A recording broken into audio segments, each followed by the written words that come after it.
संकल्पना श्री जयंत दामले, सादर करते श्री व सौ जी टी अंधारे आणि श्री व सौ गिरीश बक्षी. रचना दिग्दर्शन रवींद्र दीक्षित. विशेष सहाय्य डॉक्टर राजन कामत. तर सादर होते आहे नांदी श्री गणरायाची, नांदी श्री गणरायाची.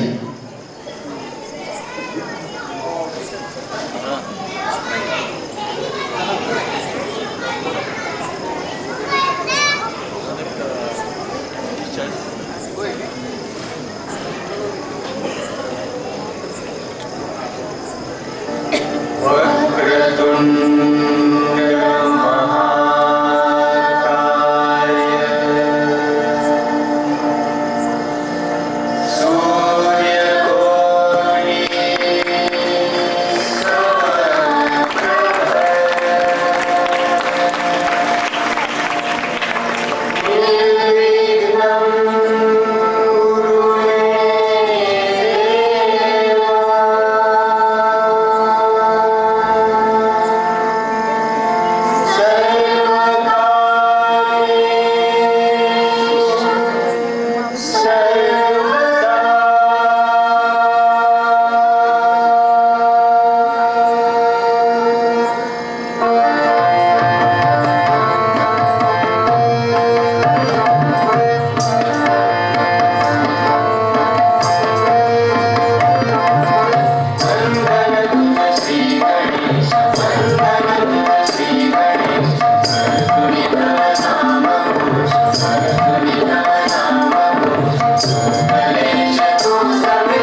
पारंपरिक पद्धतीने गणरायाला अडवून वातावरण कसं मंगल होऊन गेलं. रंगमंचावर धुपाचा सुगंध दरवळतो. अंगावरून मोरपीस फिरवलं जातंय असा भास होणाऱ्या बालगंधर्वांच्या गोड गळ्यातून ज्यांना मायबाप अशी साथ घातली जायची, तो रसिका प्रेक्षक वृंदही समोर जमलेला. अशा या आल्हाददायक वातावरणात अहो अहो अहो मी काय म्हणतीये? आम्ही कधी काय म्हणतो का? सगळं तुम्हीच बोलता. उगीच विनोद नका करू. अहो समोर बघा तरी, रसिकजन आतुरलंय आपला पुढील खेळ पाहण्यासाठी. आणि तुमचं काय चाललंय? अहो कुठे हरवून गेला होता? हो हो हो, माफ करा रसिक हो, माफ करा. हा वेश परिधान करून रंगमंचावर आलो. गणरायाच्या नांदीने सुरुवात केली आणि मी एकदम काळाच्या फार फार मागे गेलो, भूतकाळात गेलो आणि विचार करू लागलो. सुमारे 100 वर्षापूर्वी इथं काय काय घडलं असेल आणि आज जे काय घडलंय यामध्ये काय काय घडत गेलं असेल. खरंच हे सगळं आपल्याला पाहता आलं असतं तर. या 100 वर्षात या भूमीवर, या भारत भूमीवर काय काय इतिहास घडलाय हे जर आपल्याला पाहायला मिळालं तर किती सुंदर. आणि आपल्या बरोबर या रसिक जनांना सुद्धा आवडेल. हो, पण हे घडणार कसं? हा, त्याचाच तर मी विचार करतोय. काय बरं करावं? सुचली एक छान कल्पना सुचली. आपण असं करूया का? काय? आज भाद्रपद शुक्ल चतुर्थी, हो, श्री गणेश चतुर्थी, म्हणजे आपल्या लाडक्या दैवताचा उत्सव. हो, म्हणून तर आज आपण इथं जमलो आहोत. श्री गणरायाच्या कलापूजनाचा प्रारंभ आज आपण करीत आहोत. 14 विद्या व 64 कलांचा दाता श्री गणेश. या विश्वात घडणाऱ्या सर्व घटनांचा करता करविता म्हणजे श्री गणेश. आणि म्हणूनच मला ही कल्पना सुचली की या गजाननालाच आपण आव्हान केले तर. छान, किती छान कल्पना आहे. चला तर आपण देवांच्या देवाला श्री गणरायाला आवाहन करूया, साकडं घालूया. हे प्रभू मयुरेश्वरा, सुखकर्त्या विघ्नहर्त्या गजानना, आम्ही जो आता संकल्प केला तो संकल्प सिद्धीस नेण्याकरता तू आम्हाला वरदान दे. या कला रसिकांना मागील 100 वर्षात घडलेल्या आणि घडत गेलेल्या घटनातून आजचा खेळ साकारू दे, ही आमची विनंती देवा. मान्य कर. प्रसन्न हो देवा, प्रसन्न हो.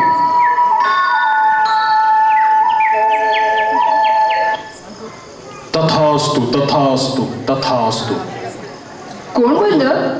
खरंच तेव्हा तुम्ही बोलला? हो, मीच बोललो. तुमची इच्छा मी पूर्ण करतो. मागील 100 वर्षात प्रत्येक दशकात घडलेल्या काही निवडक घटना तुमच्या समोर साकार होतील. या घटना वेगवेगळ्या प्रवाहातील असतील, म्हणजे राजकीय प्रवाह, सामाजिक प्रवाह, कला प्रवाह, म्हणजेच नृत्य, नाट्य, चित्र, संगीत, आणि आज तुम्ही ज्या भूमीत उभे आहात त्या उद्योग नगरीतील औद्योगिक प्रवाह. अशा विविध प्रवाहातून वाहणाऱ्या खेळाचा प्रवास घडणार आहे तुमच्याच मुखातून. तर सुरू होत आहे पहिले दशक, 1910चा कालखंड.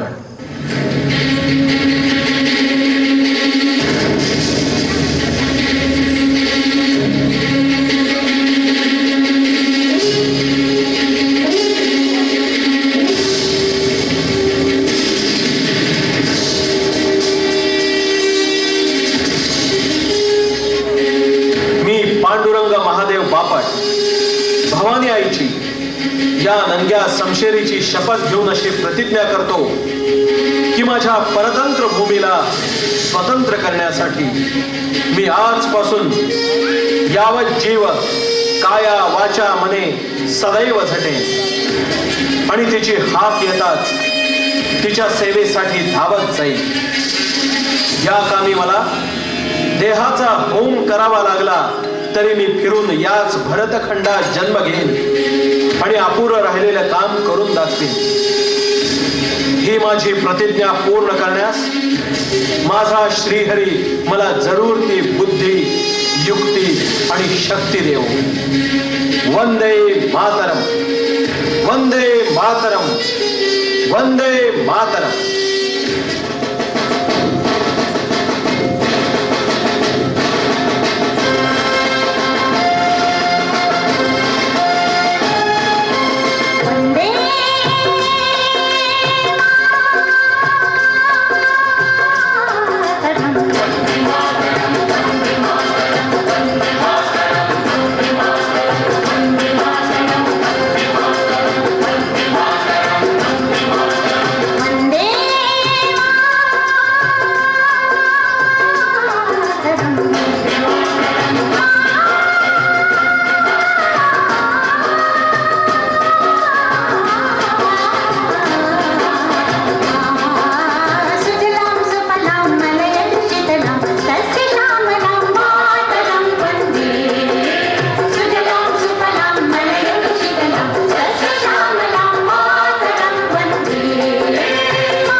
क्रांतिकारक विचारांच्या चैतन्याने सळसळलेले हे दशक, ब्रिटिशांच्या राजवटीवर पेटून उठलेले हे दशक, स्वातंत्र्य चळवळीच्या घटनांनी गजबजलेले हे दशक, धार्मिक मानवतावादाकडून भौतिक मानवतावादाकडे जाणारे हे दशक, समाज जीवनात दडपल्या गेलेल्या स्त्रीला घराबाहेर पडायला धैर्य देणारे हे दशक, दळणवळणांच्या व संपर्काच्या माध्यमातून हळूहळू जवळ येऊ पाहणारे दशक, वैज्ञानिक शोधांच्या व तंत्रज्ञानाच्या अभ्यासाच्या मंत्राने झपाटलेले हे दशक.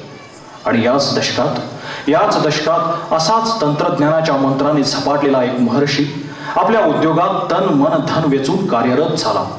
बेळगावातून लक्ष्मणराव किर्लोस्कर आपल्या सहकाऱ्यांसमवेत औंध संस्थानात कुंडल रोड स्टेशन लगतच्या भूमीवर आले. 10 मार्च 1910च्या सुमुहूर्तावर धुळवडीच्या दिवशी उद्योगाला प्रारंभ झाला. देशात सगळीकडे राजकीय क्रांतीची पहाट होत होती, तेव्हा या भूमीत औद्योगिक क्रांतीची पहाट होत होती. ऐका हो ऐका, शेतकरी बंधूंनो ऐका हो ऐका. नांगरटीची मेहनत, नांगरटीचा खर्च आणि नांगरटीसाठी लागणारा वेळ वाचवून उत्पन्नात भर घालणारा किर्लोस्कर बंधूंचा खास लोखंडी नांगर वापरा हो वापरा. लोखंडी नांगर, लोखंडी नांगर, लोखंडी नांगर वापरा हो वापरा. भारत हा शेतीप्रधान देश. देशाचा विकास करायचा असेल तर शेती उद्योगाचा विकास झाला पाहिजे, हाच सिद्धांत लक्ष्मणरावांनी मांडला.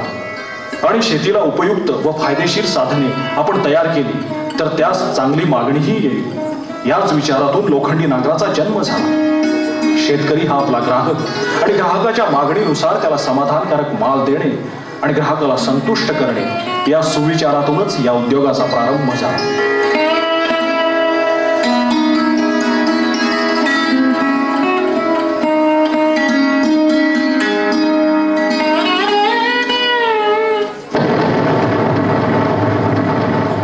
देशासाठी मरा आणि राज्य मिळवा. स्वदेश स्वातंत्र्यासाठी आपण सशस्त्र झालो आणि संगिनीला संगीनच भिडवली तर त्यात पाप कोणतंच नाही. जोपर्यंत आपल्या संगिनीवर स्वधर्म आणि स्वदेश असे शब्द कोरलेले असतील तोपर्यंत त्या संगिनीला पडणारा प्रत्येक बळी म्हणजे स्वातंत्र्य युद्धातली आहुती आहे. ही आहुती पापमय नव्हे तर पुण्यमय आहे.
सावरकरांच्या वरील प्रारंभीच्या खटल्याचे काम इंग्लंडमध्ये चालले होते. पुढे त्यांच्या अत्यंत गुप्तपणे हिंदुस्थानात आणण्यासाठी कडेकोट बंदोबस्तही होता.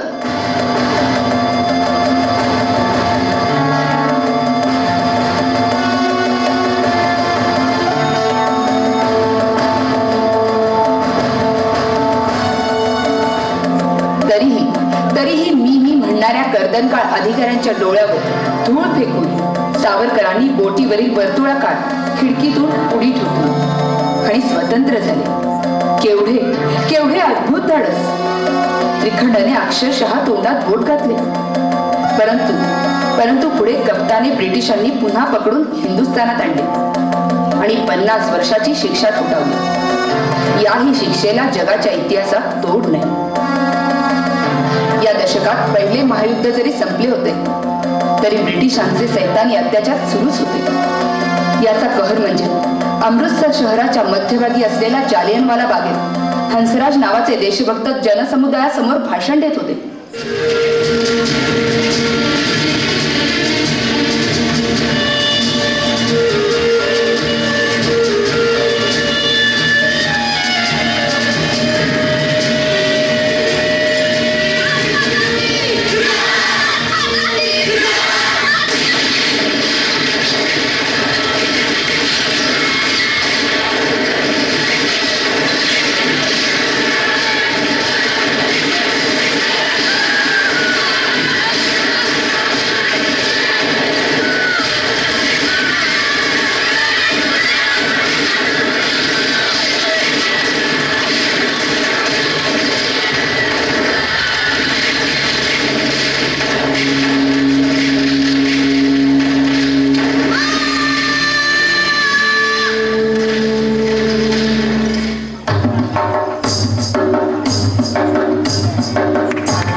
पप्पांच्या जोडीला नाव दिलं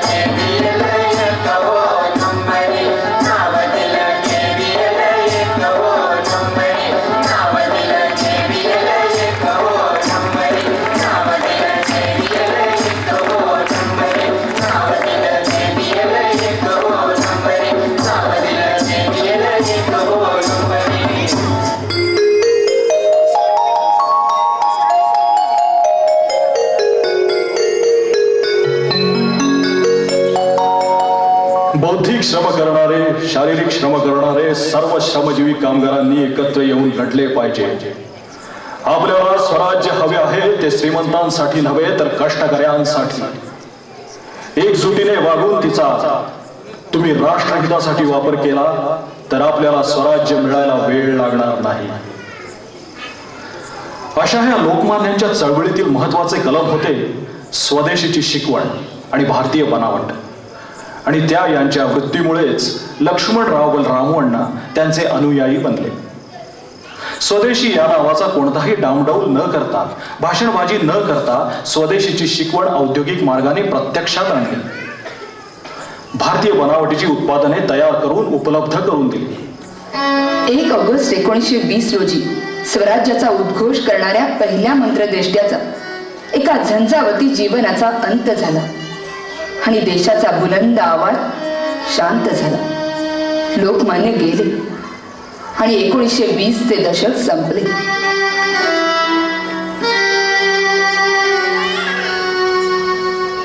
आता सुरू झाले 1930 चे दशक. भारतीय संस्कृतीचा साक्षात पुतळा असलेल्या महात्मा गांधींच्या नव्या लढ्याने स्वातंत्र्य चळवळीची सुरुवात झाली.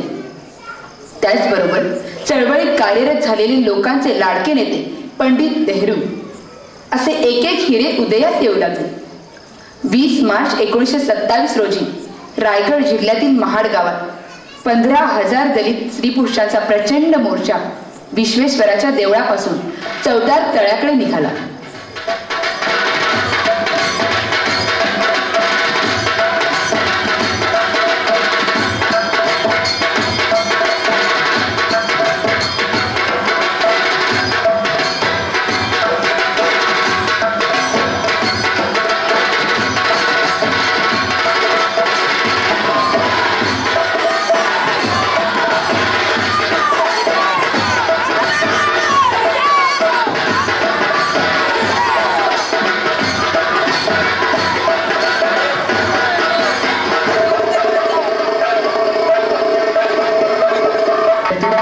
परंतु ती झेलत मोर्चा तळ्याच्या काठावर आली.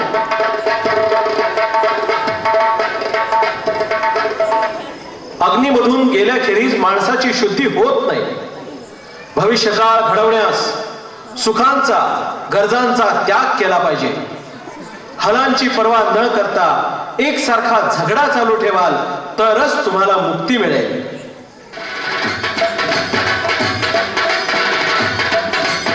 बाबासाहेबांच्या साक्षीने मोर्चातील दलित नेत्यांनी आपल्या ओंजळीने तळ्यातील पाणी उचलले आणि प्राशन केले. कडक अंधारात सूर्याचे तेजस्वी किरण पडावे तशी दलितांची मने प्रकाशली.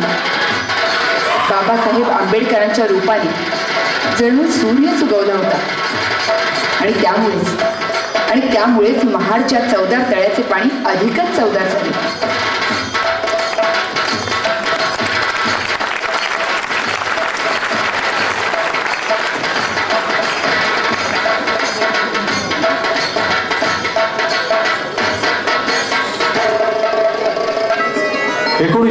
च्या दशकात एकीकडे राजकीय प्रवाहात लोकमान्य टिळकांकडून स्वातंत्र्याची चळवळ महात्मा गांधींच्या हाती आली आणि या औद्योगिक भूमीवर सुद्धा एका उद्योग महर्षीचा वारसदार उद्योगाचा वसा पुढे चालू ठेवण्याकरता तयार झाला. स्वभूमीवर कर्माचा यज्ञ मांडण्यास सिद्ध झाला. 1926 मध्ये शंतनूराव किर्लोस्कर म्हणजेच साऱ्यांचे दादा अमेरिकेहून अत्युच्च शिक्षण घेऊन किर्लोस्करवाडीत आले आणि कारखान्यात लक्ष्मणरावांच्या बरोबरीने कार्यरत झाले.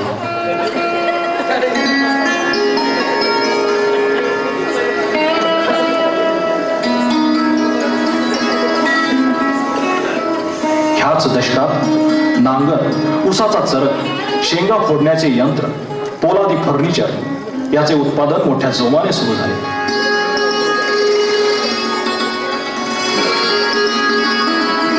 आणि याच दशकात भारतातील पहिला सेंट्रिफ्युगल पंपाचा जन्म झाला, तो या किर्लोस्करांच्या कारखान्यात.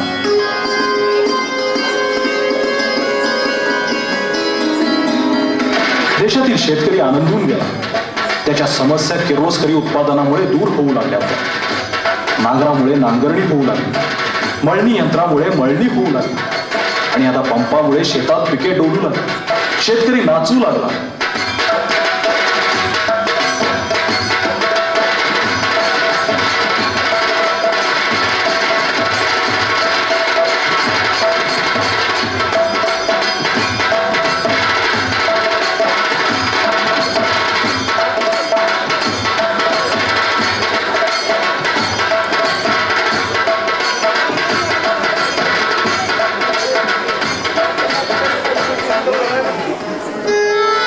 आता सुरू झाले होते 1940 ते दशक.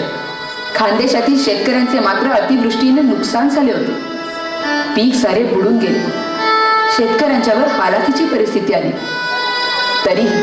तरीही ब्रिटिश सरकारच्या कलेक्टरने कर माफी नाकारली. याला वाचा फोडण्यासाठी साने गुरुजींनी चळवळ चालू केली.